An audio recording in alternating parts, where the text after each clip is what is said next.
Hey everyone, John Lorden here. Welcome to BrainScratch. Happy Friday. Hope you had a nice week. Today we are looking into updates on, quite honestly, several of the biggest cases that I've covered over the past few years. I'm kind of excited to share some of these updates with you. Some of them are minor. One of them in particular is major, which we will get to in a moment. But before we get started, I wanted to remind you all of the collaboration that I'm doing with Danelle Hallen. It starts tomorrow. So over on her channel tomorrow, she's going to release a video about Noah Davis. Keep an eye out for that video. Watch that video, think up some great questions, and add them to that comment thread. I'm going to be going through that comment thread for my interview with Noah's brother Joshua, who has been one of the people spearheading an effort to try to find out what happened to his brother. And that interview is happening on Monday. So if you want to get in on getting your question considered for being in there, you really have to get it in there quick. Be sure to check out Danielle's video this weekend. Monday in the afternoon is when I'll be filming with Joshua. So you'll have a little time on Monday morning too if you want to add some more comments in there. But I hope you'll check it out. All right, one of the bigger mysteries that we've covered, actually in terms of popularity, might be the biggest, is about Kurt Cobain. I think I did a few videos on that if I recall correctly, and including at that time, Geek and Dorks review, what we would call now an itchy mystery about Soaked in Bleach. A lot of curious information came out of that documentary for me in terms of some suspicions around people that were in his life and were they possibly involved or not. Now, I don't know if you've been following the news around some recent developments, but it seems that someone was trying to get their hands on some pictures. There were a few rolls of film that were found later that hadn't been developed from the scene, and someone's trying to get those photos. So how is it going for them? Well, over at theguardian.com, court rules against conspiracy theorist in bid to release Kurt Cobain death photos. In 2014, conspiracy theorist Richard Lee had sued the city over the release of the images, believing them to support his long-held view that Cobain was killed by government officials. I don't remember if I actually touched on that theory in my BrainScratch episode. I'll have links to the previous videos I've done on this case in the description box below. Maybe I'm forgetting, but I'm kind of not aware of a government conspiracy involved around that. Can't imagine what that would be about. It might be something interesting to look into for some of you and even myself if I get some free time around here. Not happening this week. Lee lost his original suit in 2015 and filed an appeal in 2017. Cobain's next of kin have previously testified in the case. His daughter, Frances Bean Cobain, testified that she had no memory of her father, but, quote, has had to deal with the trauma of his death her entire life. And I do think that that is really tragic. Can you imagine losing your father in this way and having it be someone that is so popular that his imagery, his words, everything is constantly around? Maybe that's comforting in one way. Maybe it's really, really tough in another. But I just wanted to call out that comment. That comment really touched me. In terms of these photos, what do I think about them releasing them? From what I understand, they did release a few select photos from these ones that hadn't been developed yet. I don't know, guys. I struggle with it because honestly, I feel funny about this too. I feel strange about how this went down. I don't know if I believe the official story. Something that has really always stuck with me is how big that firearm is and to be able to use it in that way. Of course, there's questions about why was there more than one round in there. That's an interesting consideration, especially now in hindsight of the coverage we did last week on the Jonathan Cruz case, where if he was intending on ending his life, especially with a chest shot, why did he only have one in the chamber and not the magazine, as so many of you want to point out to me? I still call it clip, I don't know why, but not have the magazine inserted in the gun. So I'm really at a struggle on this. I get it. I understand why the family doesn't want these photos to come out. I assume at this point the family is very settled in their beliefs about whatever happened there. I think us as outsiders want to look into this information more, and if there are more photos to help us kind of kick around the theories on this case. I understand where that need's coming from, but I struggle with it. I don't know if it's the best thing for the family, for Kurt's memory. But I'm telling you guys, I'm right on the fence. I get it. I want to understand the truth. What if these photos show that it's perfectly obvious that, this is exactly as the official story states, that he did decide to end his life, and this is how he did it. It could actually kind of swing in both ways. So I'm interested to know what those photos are. I certainly would not file a lawsuit to try to get them released. I don't think this is that type of conspiracy in my mind. I know as people, especially when it comes to celebrities, we have kind of a morbid fascination. One of the first things, this is way back, when I got access to the internet, there was a very popular site that actually would have autopsy photos of celebrities. And even I myself, I didn't have the same sensibilities that I do now, clearly. I mean, we're talking a few decades ago.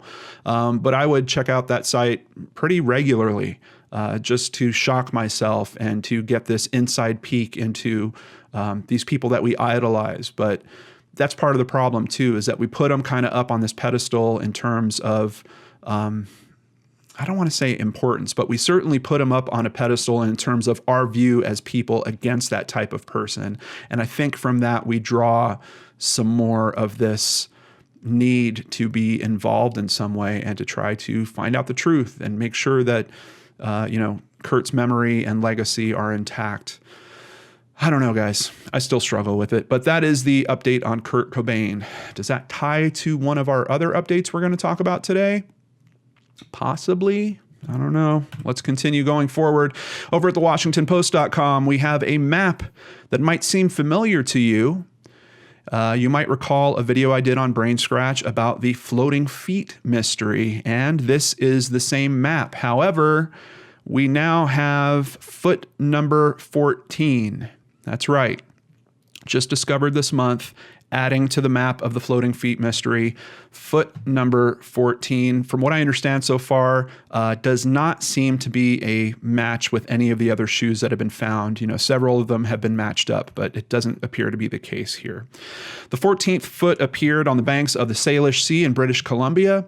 This time, a man walking the beach on Gabriola Island discovered the appendage last Sunday afternoon, trapped in a mass of logs, according to the RCMP. The law enforcement agency described the foot as disarticulated, much like the other ones, where essentially it is separated at the ankle joint usually. It did not specify if it was a left foot or right foot. Curiously, foot number 14 was clad in a hiking boot. All but one of the others had been wearing athletic sneakers. The hiking boot thing is interesting because a big part of the reasoning behind why we're finding feet in this area now is there are so many people that live around this section of ocean on both sides. And yes, I think it's 7 million, I think if I recall correctly. People do decide to jump into the water. There's a lot of bridges, of course, when you have a water source that big running across land that could be sparse in places. But it's curious about the athletic sneakers because that's been part of the excuse in terms of the buoyancy. I've read whole analysis on, once Nike Air started coming about, once they started putting basically different types of injections into the molding, that made the shoes much more buoyant and would cause them to come to the surface as soon as the ankle would essentially separate. Then, because of the way that this land is around this area of ocean, the wind comes along and pushes it, and it's kind of almost like you've got it on all sides. So really, once the wind comes in, it's going to push it towards one beach or another. Even if we look at the map here, you can see this dark gray in the middle is the ocean, and you can see it's almost completely surrounded by land. Yes, there are channels that lead into it, but if something is buoyant enough, rises to the surface and gets blown by wind, the chances that it's going to hit a landmass at some point, very, very high for this area. But very interesting that this is not a running shoe as many of the others have been. Could it be that the hiking boot had some kind of air injection molding in the sole or something like that? Possibly. So continues the mystery of the human feet floating ashore in the Pacific Northwest, a phenomenon that has captivated residents, scientists, and area law enforcement since 2007. If you want to see more about that, once again, link in the description box below. You can go through my original analysis on it and see how it went from a lot of people theorizing that this was some type of murderer's signature or something along those lines to the much more scientific explanation that we have now at this point. Another case that I covered, which I don't know if it was quite as popular in terms of the coverage, but is certainly interesting, is the Carolyn Small shooting. And if you recall, that was a case where a woman was in a police chase, had her vehicle, all the tires were flat. Her vehicle was pinned between, if I recall correctly, it was a tree on one side. I think it was a utility pole on the other side, and the police car was also helping to keep her vehicle pinned in. She kind of kept putting it in reverse and drive and just moving back and forth in this, I don't know, kind of lame attempt to try to get out. It was one of the things I questioned in the original video is it even possible that she could have gotten out from the way that she was pinned in? I still don't think it was really possible. But unfortunately, the police that were responding took one of those driving attempts coming towards them as a threat of violence, and they unloaded 8 shots, if I recall correctly, into the windshield. Now, since one of those officers has passed away, but we have some interesting information about another one of these officers over at the BrunswickNews.com. Is this officer, I don't know, is this a bad officer? Is the question I'm going to ask you before I get into this one. A Glenn County police officer who was involved in a controversial 2010 fatal shooting has been placed on unpaid administrative leave pending an internal investigation into his arrest over an alleged domestic assault incident. Lieutenant Robert Corey Sasser turned himself in Monday at the Glenn County Detention Center on charges of misdemeanor, simple battery, and criminal trespass. Now we're having quotes. These are from the warrant. Robert Sasser grabbed Katie Sasser by the arm as she attempted to keep him from entering her residence. Robert Sasser attempted to open the front door of Katie Sasser's residence and enter after Katie Sasser stated, "You are not allowed in my house," and had to be physically restrained by officers. I believe they're saying that he had to be physically restrained by officers. The affidavit said the Sassers remain married but do not live together. Quote, "This is a difficult time for the police department, as it is not an easy task to have to arrest one of your own," Police Chief John Powell said Wednesday in a prepared statement. However, at a minimum, police officers must be held to the same standard as everyone else. Let me, first of all, just applaud that statement. I think that that is a concern that many of us have had in this country that's been going on. It's really nice to hear that sentiment coming, particularly from a police chief.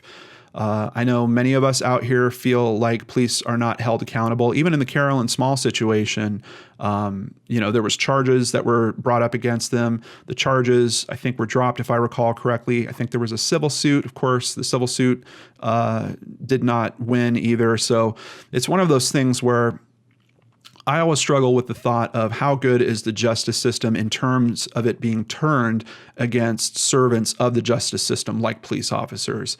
Is that really an effective setup? I think there's a lot of cases out there where you can take a look at it and say probably not. But here we have a police chief doing the right thing. We have responding officers doing the right thing. I think there's some scenarios we can imagine where the responding officers show up and kind of turn a blind eye to some of what's going on and just get him out of the situation.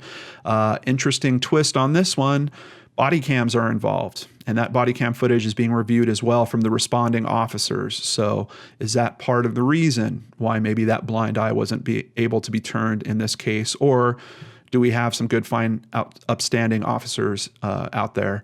I'm not sure which is which, but in any way, there's some mechanism that is working right, and I'm really happy to hear this from the police chief. The article continues with a different aspect. Sasser is also one of 4 officers named in a lawsuit brought in September 2017 by a Glynn County woman. Now, from what I understand from this write-up, this is a woman that was living in a home, at her home. Someone else was there with her, and the officers actually had a warrant to specifically get that someone else. His name is Alton. They came in and they wound up charging her with crimes. However, the warrant didn't cover that aspect. They were literally there to serve a warrant to get this guy, to retrieve him and to bring him out. So it appears that the trial court ruled that they didn't have any probable cause to justify the search warrant on the woman that owned the residence, Shanisha. So I believe her charges were actually dropped, and now she has filed a suit against them that is seeking $5.5 million in damages. So I don't know. This is one of those situations where I want to say where there's smoke, it seems like there could be fire, and Corey Sasser seems to have a lot of very interesting interactions going on around him. Tell me what you guys think. Do you think Corey Sasser is going to get reinstated, get his job back, or do you think there's just too much going on around this guy at this point and they will likely cut their losses? In which case, who knows, maybe he will turn back and try to sue the department. We've certainly seen cases where that happens as well. Now, on to the biggest of the discoveries. This is actually almost like a mini case cracked here. It's just I don't want to go back into the original story because I've covered it fairly well on the episode of BrainScratch I've done on it before. Once again, link to that episode in the description box below. Does this face look familiar to any of you? Lyle Stevick. And before I continue on this case, let me thank everyone. I got so much contact about this case being cracked. Really appreciate all of you sending me info on Twitter, posting on YouTube about it. I am certainly happy that it has been cracked. Let's see if we can learn a little bit more about how. A young man who died alone in a Washington State motel room almost 17 years ago, booking the room under a pseudonym and leaving behind no identification after taking his own life, finally has been identified with the help of internet sleuths who determined his DNA showed ties to northern New Mexico.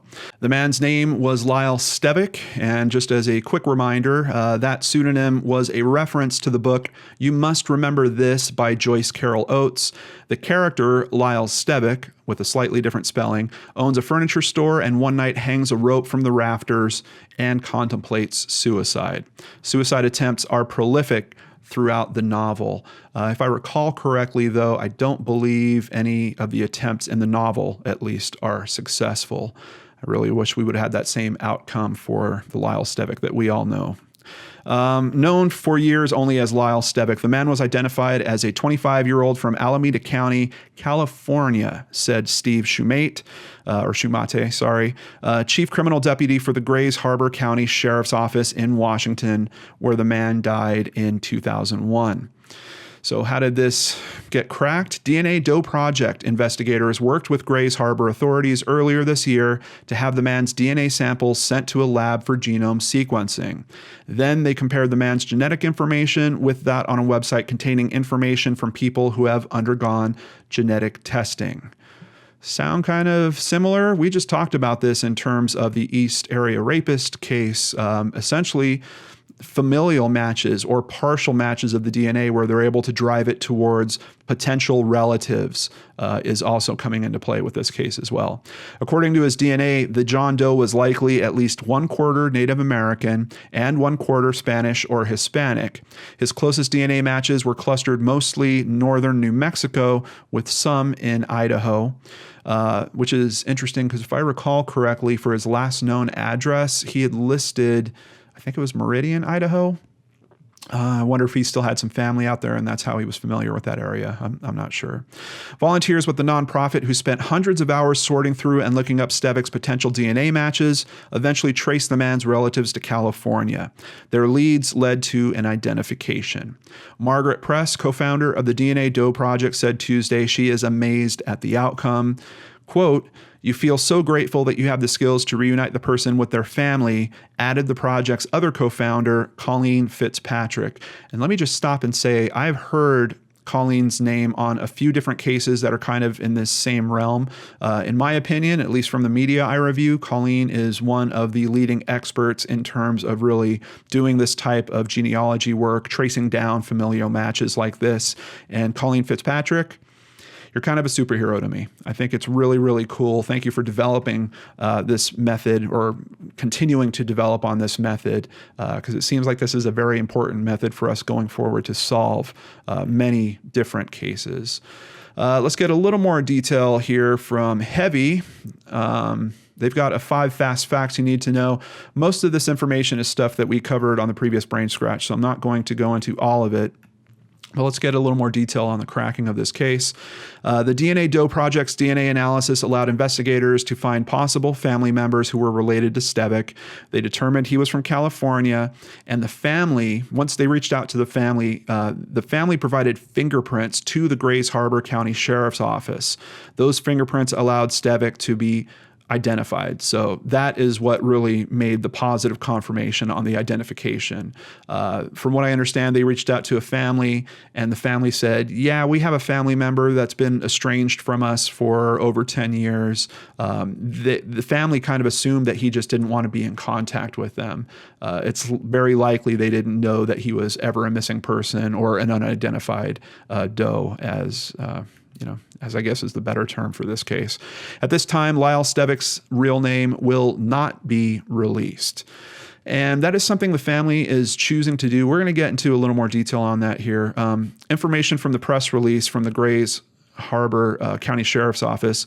Earlier this year, the Sheriff's Office and the Grays Harbor County Coroner's Office were contacted by Margaret Press and Colleen Fitzpatrick, my superhero, co-founders of the nonprofit DNA Doe Project.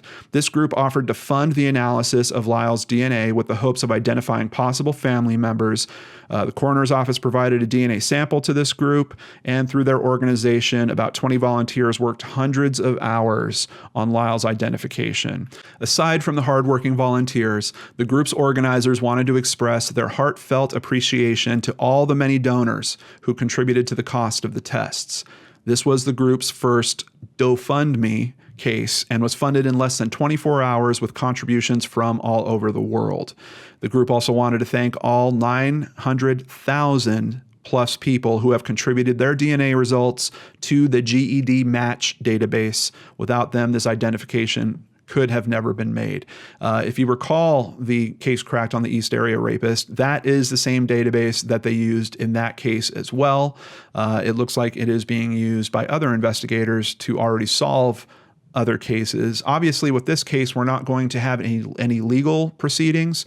With the East Area Rapist, there is some question about the agreement that is clicked on when you're essentially going to use the GED match database. Obviously, here we don't have any of those concerns.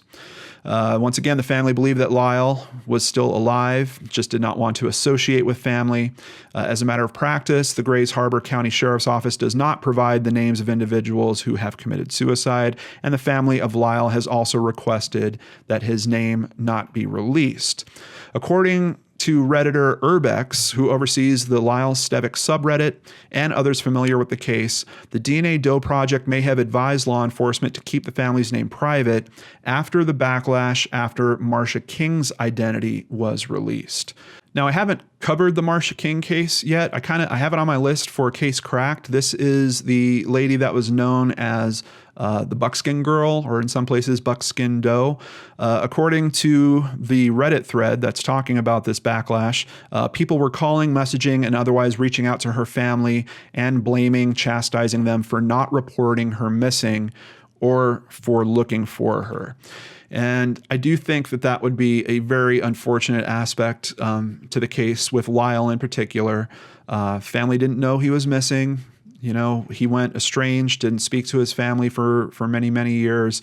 How could we expect them to know that he was missing, to go ahead and file a report? Even if they wanted to file a report, where would you file it? If you're out of touch, would you even know what area he's in, what county he's in, what police jurisdiction you would try to file that report with?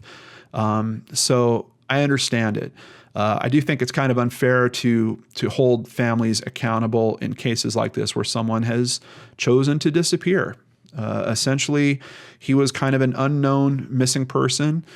Could they have made the choice when he decided to remove himself from the family to file a missing persons report? Yes. What would have happened from that?